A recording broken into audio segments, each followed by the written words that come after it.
Hi, today I'm going to show you an overview of Albunack. Albunack combines data from two of the largest music information databases, namely MusicBrainz and Discogs, to provide a comprehensive combined artist discographies. Albunack can display this data from two sites in a consistent, friendly way and make it easier to add data from Discogs into MusicBrainz. Okay, if you know them, you can use the MusicBrainz and Discogs artist IDs, but it's normally easier to just enter an artist.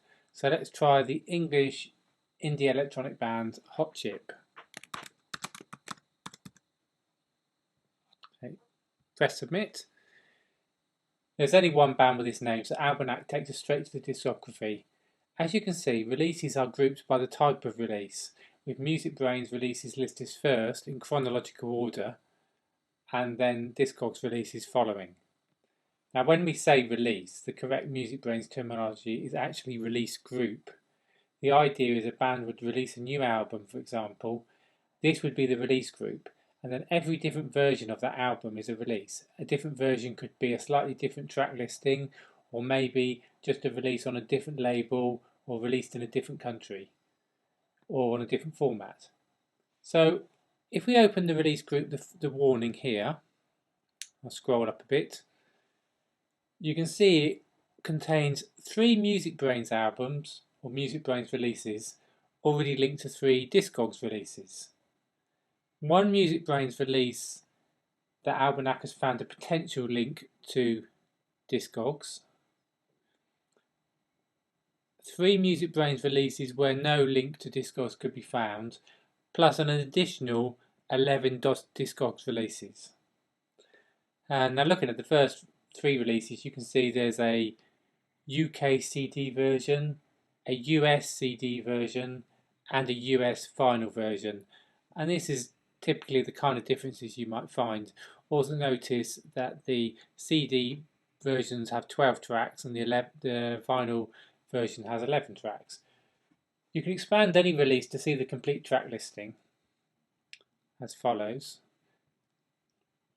And if it's already linked or potentially linked to Discogs, you'll see both listings side by side. So here we have track number, track position, title, track artist, duration, and even BPM.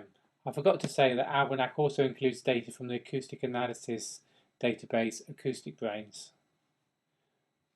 If we look at the vinyl version, it's clearer to see the difference between track position, which is just a numerically ascending number, and the track number, which for vinyl typically tends to start with an A for the first side and a B for the second side. You can also click on the release title to see the release in MusicBrainz as follows, and also we could see the Discogs release here.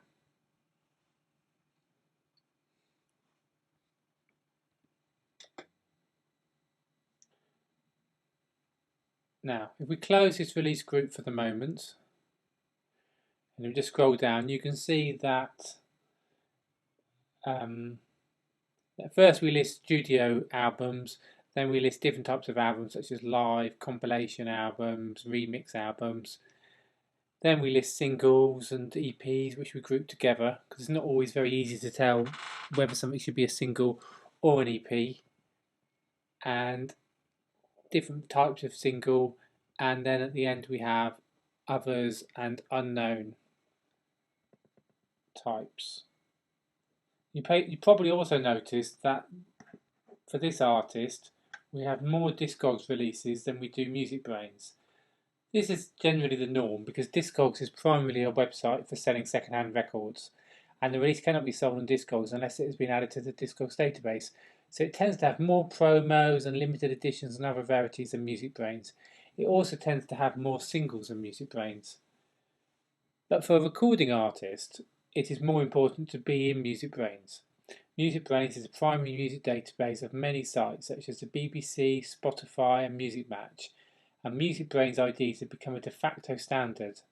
Unlike Discogs, MusicBrainz is a fully open system, so there's a chance for music fans to get fully involved and create or use many different side projects.